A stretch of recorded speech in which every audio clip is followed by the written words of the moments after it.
Nikmati cerita manis bersama novel romantis dalam Cinta Rosalina. Jangan lupa subscribe, like, komen, dan tekan lonceng ya. Terima kasih. Mariani sudah selesai mendandani ketiga anaknya, sementara Rosalina tengah mengenakan roknya yang berwarna biru bergaris-garis putih. Rambutnya dibiarkan terurai ikal di batas pundaknya. Dengan berdandan sederhana begitu, tetap terpantul pesona pada dirinya. Bahkan sore itu, Rosalina tampak cantik dan anggun. "Sudah selesai, Lina?" Suara Mariani dari ruang tengah. Buru-buru Rosalina keluar dari kamarnya dan menjumpai bibinya yang telah siap berangkat. "Sudah, Bi." Rosalina menyambar tangan Tirta dan Didit. Mariani menggandeng Lucy dan bersama-sama melangkah ke ruang depan. Tapi langkah mereka terhenti di ruang tamu karena di ambang pintu rumah sesosok tubuh laki-laki sudah berdiri. "Selamat sore, Bi," tegur lelaki muda itu. "Oh, Dik Gunawan. Mari, silakan masuk," balas Mariani ramah. "Terima kasih, Bi. Sengaja saya kemari untuk menjemput Bibi. Barangkali Bibi mau ke rumah sakit. Bisa sama-sama. Saya juga mau membesuk Om Darusman." Mariani memandang Rosalina sejenak dan beralih pada Gunawan. Rosalina jadi ikut memandang Gunawan dengan perasaan senang. Alangkah baiknya pemuda ini, pikir Rosalina polos. Pada saat yang bersamaan, Gunawan juga memandang Rosalina, sehingga pandangan mereka bertemu. Keduanya saling melempar senyum. Senyuman Gunawan bermakna getaran perasaan, sedangkan senyum Rosalina sekedar keramahan terhadap tamunya. "Bibi jadi merepotkan Dik Gunawan saja," kata Mariani sambil tersenyum senang. "Tidak, Bi. Kita toh punya tujuan sama, hendak membesuk Om Darusman. Bagaimana? Kita berangkat sekarang?" Mariani berjalan duluan bersama Gunawan dan ketiga anaknya, sementara Rosalina mengunci pintu rumah. Rosalina berjalan cepat setelah selesai mengunci rumah, membarengi langkah-langkah mereka di gang sempit itu. Anak-anak kecil dimanapun sama, umumnya mereka paling senang diajak naik mobil. Gunawan nampak sabar sekali melayani ketiga anak Mariani naik ke dalam mobil. Hal itu membuat Mariani dan Rosalina merasa kikuk dan risih. Selama dalam perjalanan menuju rumah sakit, Rosalina tak berbicara sepatah kata pun. Ia duduk membisu di sebelah Gunawan yang begitu tenang melarikan mobilnya. "Lina mau melanjutkan studi kemana?" Pertanyaan Gunawan memecah kebisuan Rosalina. "Nggak tahu nih, Mas. Entah mau melanjutkan kemana," balas Rosalina sambil tersenyum. "Masa Lina nggak punya cita-cita?" Gunawan melirik Rosalina. "Cita-cita sih ada, tapi..." Rosalina terhenti. Ia takut menyinggung perasaan bibinya yang duduk di jok belakang. "Tapi kenapa? Perlu dipikirkan lebih serius." Gunawan manggut-manggut. Mariani yang duduk di jok belakang cuma senyum-senyum. Dia merasa senang kalau Rosalina bisa bergaul intim dengan Gunawan. Mariani mulai dapat merasakan kalau Gunawan menaruh simpati pada Rosalina. Mobil yang dikemudikan Gunawan telah memasuki halaman rumah sakit Cipto Mangunkusumo dan berhenti di tempat parkir. Bergegas semua penumpangnya turun. Mariani sengaja menyuruh ketiga anaknya untuk lebih dulu masuk ke rumah sakit bersamanya. Ia ingin memberikan kesempatan kepada Gunawan dan Rosalina supaya bisa mempererat hubungan secara pribadi, sebab dari dulu Rosalina orangnya pemalu. Kenyataannya memang begitu. Rosalina berjalan menunduk tak banyak bicara di sisi Gunawan. Kalau Gunawan tidak mulai bertanya, gadis itu hanya diam saja. "Semenjak saya mengenal Om Darusman, saya sangat kagum dengan kepribadiannya. Dia jujur dan tekun menghadapi pekerjaan di kantor. Saya yakin kepribadiannya itu pasti tertanam dalam jiwamu," kata Gunawan bernada memuji. Rosalina senyum-senyum, dan ketika Gunawan melirik, ia bisa melihat senyum Rosalina yang sangat memikat, manis, mendebarkan perasaannya. Gunawan jadi ingin lebih lama sampai di kamar Om Darusman. Dia sengaja mengobrol dengan Rosalina dan senang melihat senyumnya yang aduhai manisnya. Maka Gunawan memperlambat ayunan langkahnya supaya biar agak lama sampainya. karena dia merasa bangga berjalan di sisi gadis itu. Betapa tidak, hampir setiap orang yang melihat Rosalina mengagumi kecantikannya. Kalau kamu tidak keberatan, boleh saya datang ke rumahmu setiap saat? Pintu rumahku senantiasa terbuka menerima tamu yang berniat baik. Terima kasih, berarti kamu senang berteman denganku. Berteman dengan siapapun saya senang. Terima kasih untuk kedua kalinya. Kalau misalnya Mas Gun ajak kamu nonton film, bagaimana? Pancing Gunawan meneliti sikap gadis itu. Dia hendak menguji apakah Rosalina gadis yang gampang diajak berkencan. Wah, kalau urusan sudah sampai di situ, sorry aja Mas. Gunawan tersenyum senang.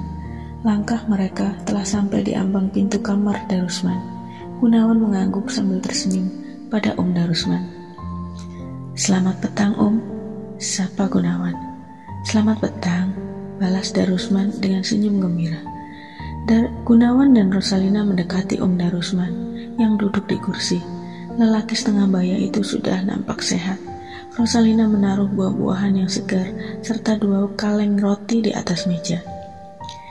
Dari Mas Gun Om, kata Rosalina. Terima kasih Dik Gun, dokter sudah mengizinkan saya pulang besok, ujar Darusman riang. Saya ikut merasa gembira Om. Jam berapa besok mau pulang? Tanya Gunawan. Sekitar jam 9 atau 10 pagi. Mudah-mudahan saja tidak ada kesulitan. Didit, Tirta, dan Lucy saling berebut mengambil buah apel di atas meja. Rosalina berusaha mencegah keributan ketiga adiknya itu. Ini apa-apaan sih? Buah apel itu kan untuk bapak, bukan untuk kalian, seru Rosalina. Tapi ketiga adiknya itu tak mau menghiraukan perkataan Rosalina. Mariani menggelengkan kepala sambil menarik napas berat. Lina, ajak mereka main di luar, perintah Darusman. Rosalina mengiring ketiga adiknya keluar kamar itu. Gunawan ikut membantu, sedangkan Darusman dan Mariani nampak termenung di dalam kamar. Apakah uang simpananmu habis sama sekali, Bu? Ada, tapi kalau untuk membayar ongkos selama Bapak dirawat di rumah sakit tidak cukup. Kalau begitu, mintalah bantuan kepada Bu RT. Dalam jangka waktu sebulan akan kita kembalikan. Mariani mengangguk berat. Percakapan itu sayup-sayup sampai ke telinga Gunawan yang duduk di depan teras kamar. Pemuda itu menarik napas panjang yang disertai perasaan haru menjalar di dalam dadanya. Sementara Rosalina yang duduk di sebelah Gunawan tak henti-henti mengawasi adik-adiknya.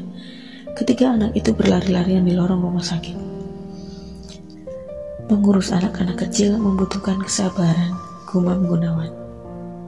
Rosalina menoleh. Ia baru sadar kalau sejak tadi Gunawan sudah duduk di sebelahnya, hanya dibatasi oleh sebuah meja. Iya Mas, apalagi mereka ini nakalnya setengah mati. Kenakalan anak-anak seumur mereka sudah wajar. Yang penting bagaimana cara kita mengasuhnya. Hening sejenak, Rosalina meremas jari-jari tangannya, setengah memainkan. Apa yang dilakukannya hanya untuk mengurangi keresahan hatinya, sebab ia tahu bahwa paman dan bibinya tengah menghadapi kesulitan. Ia tahu benar kalau mereka tak mempunyai uang cukup untuk membayar ongkos perawatan paman di rumah sakit. Ia jadi ingat uang tabungannya. Barangkali uang itu bisa sedikit banyak membantu kesulitan mereka. Apa yang tengah kau pikirkan, Lina? Tanya Gunawan. Tidak apa-apa, sahut Rosalina gugup. Lucy berlari kecil ke pangkuan Rosalina. Rosalina membelai sayang rambut keponakannya itu. Dengan cara demikian, ia bisa menutupi kegugupannya, juga menghindari pernyataan Gunawan yang mulai menjurus ke soal pribadi. Lucy, gak boleh lari-larian ya, nanti jatuh, kata Rosalina lunak. Balas si kecil manggut. Dan Lucy nanti menurut sama Kak Lina, sambung Gunawan. Lucy mengangguk. Rosalina tersenyum. Kapan-kapan Lucy mau pergi ke Taman Ria sama Om. Lucy menggeleng. Kenapa? Lucy menggeleng lagi. Kalau ajak Kak Lina mau? Lucy mengangguk. Coba sekarang Lucy tanya sama Kak Lina. Kak Lina mau nggak diajak pergi sama Om? Lucy memandang Rosalina. Cuma itu yang bisa dilakukannya. Tanpa bisa bicara, kedua pipi Rosalina nampak bersemu merah jambu. Ia tersenyum-senyum malu. Gunawan merasa senang kalau melihat Rosalina malu-malu, sebab tambah menarik, membuat perasaan Gunawan menjadi gemes. Om kan orangnya baik, enggak suka jahil atau usil, makanya Kak Lina enggak boleh takut kalau diajak pergi sama Om, ujar Gunawan pada Lucy yang secara tidak langsung ditunjukkan pada Rosalina. Mas Gun bisa saja, gumam Rosalina sembari senyum-senyum. Soalnya saya selalu melihat kamu dalam keadaan murung. Memang kapan Mas Gun sering melihat saya murung? 2 kali kita bertemu, tapi dari sorot matamu sering kujumpai kemurungan, iya kan? Rosalina tertunduk. Ia tidak menduga kalau Gunawan menaruh perhatian begitu besar padanya. Sikapnya yang matang dan sabar itu memang dikagumi Rosalina. Namun kekaguman itu masih tidak lebih dari seorang teman, meskipun Gunawan seorang pemuda simpatik. Tapi hati Rosalina masih belum bisa tergoyahkan.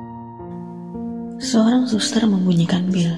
Gunawan jadi kecewa karena belum puas berbincang-bincang dengan Rosalina.